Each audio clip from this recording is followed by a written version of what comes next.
India में लगभग 18 यानी 18 ऑटोमोटिव कंपनीज हैं जो ई मोबिलिटी की तरफ जा रही हैं, यानी इलेक्ट्रिक व्हीकल्स बनाना चाहती हैं, मैन्युफैक्चर करना चाहती हैं, इंडिया में बेचना चाहती हैं। हर कंपनी के पास अपने कुछ प्रोडक्ट्स भी हैं और कुछ यूएसपी भी हैं, मगर ये सारी कंपनीज जिन कॉमन चैलेंजेस से गुजर रही हैं वो है लिमिटेड चार्जिंग स्टेशंस, ईवी का high price compare to IC यानी फ्यूल बेस्ड व्हीकल्स जो होती हैं पेट्रोल या डीजल की, और high dependency on lithium ion cells और रेयर अर्थ मैग्नेट्स जो कॉस्टली हैं, और इनके साथ सप्लाई चेन से भी जुड़े हुए कुछ इश्यूज हैं बिकॉज ये ज्यादातर चाइना से आते हैं। अक्सर बैटरीज में आग भी लग जाती है क्योंकि इंडिया का क्लाइमेट थोड़ा सा हार्श है, इसलिए सेफ्टी और रिलायबिलिटी इश्यूज भी पब्लिक में है।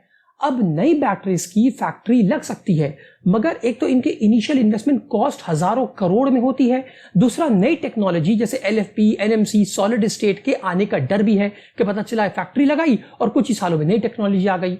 अब भारत सरकार ने भारत में बैटरी निर्माण को बढ़ावा देने के लिए प्रोडक्शन लिंक इंसेंटिव यानी PLI scheme for national programs और एडवांस केमिस्ट्री सेल यानी एसीसी भारत में बैटरी स्टोरेज योजना भी लॉन्च की है 2021 में, जिसका बजट तकरीबन 18,100 करोड़ के करीब है। मगर फिर भी पब्लिक को अवेयरनेस ना होने और इंफ्रास्ट्रक्चर की कमी होने की वजह से इंडिया हमेशा से टेक्नोलॉजी का कंज्यूमर बनकर रह गया है, ना कि टेक्नोलॉजी का प्रोड्यूसर यानी दुनिया को देने वाला। तो आखिर इसका सोल्यूशन क्या है, सबसे ऑप्टिमम सोल्यूशन क्या है? देखिए, इन सारी प्रॉब्लम्स और इश्यूज को दो भागों में यानी दो पार्ट्स में डिवाइड किया जा सकता है। एक है टेक्नोलॉजी का अभाव यानी उसके आने का खतरा, और दूसरा पब्लिक के मन से टेक्नोलॉजी को यूज करने का डर को मिटाना।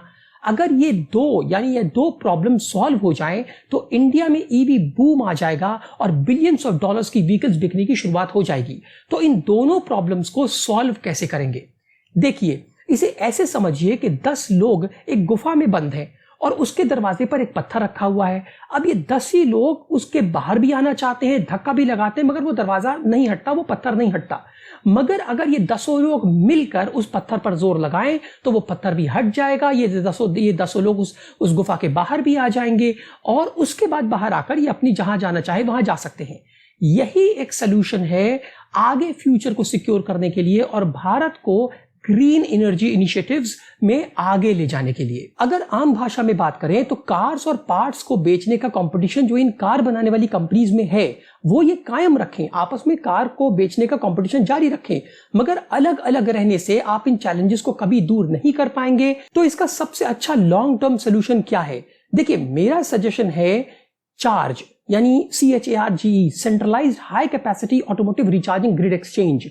सारी कंपनीज मिलके एक बॉडी बनाएं, जिसमें गवर्नमेंट ऑथराइज बॉडी बनाएं, जिसमें कॉमन फंड्स एक्यूमुलेट करें सबके सब, और फ्यूल कंपनीज जैसे Indian oil corporation, oil and natural gas corporation, ये ONGC, Bharat petroleum, Hindustan petroleum और इन तमाम की जितनी भी पेट्रोलियम कंपनीज हमारे इंडिया में हैं उनके साथ कोलैबोरेशन करें और इन्हीं के पेट्रोल पंप पर high capacity charging EV points बनाएं।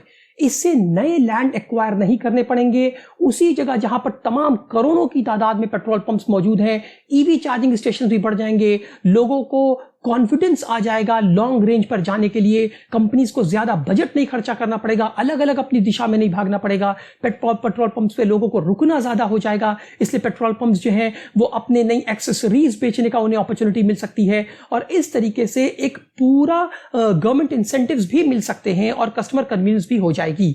कस्टमर एकदम से टूट पड़ेगा क्योंकि कस्टमर को पेट्रोल पंप की तरीके से ईवी की भी जो फैसिलिटी है वो वहीं पर मिल जाएगी। सोचिए इस बारे में, और आप कंपनीज को इस बारे में सोचना चाहिए, और आप एज अ कंज्यूमर इस बारे में क्या सोचते हैं हमें कमेंट में जरूर बताएं। इस आइडिया को और एक्सप्लोर करने की जरूरत जरूर है, लेकिन ये एक आइडिया है, रॉ आइडिया। अभी कंपनीज को क्यूमुलेटिव बैठकर इस सेंट्रलाइज बॉडी के ऊपर काम करना चाहिए, जिसका नाम मैंने चार्ज सजेस्ट किया है। बाकी आप इसका कुछ भी नाम रख सकते हैं, name is just a name. तो आप इस बारे में क्या सोचते हैं हमें जरूर बताएं। Please follow us. Thank you.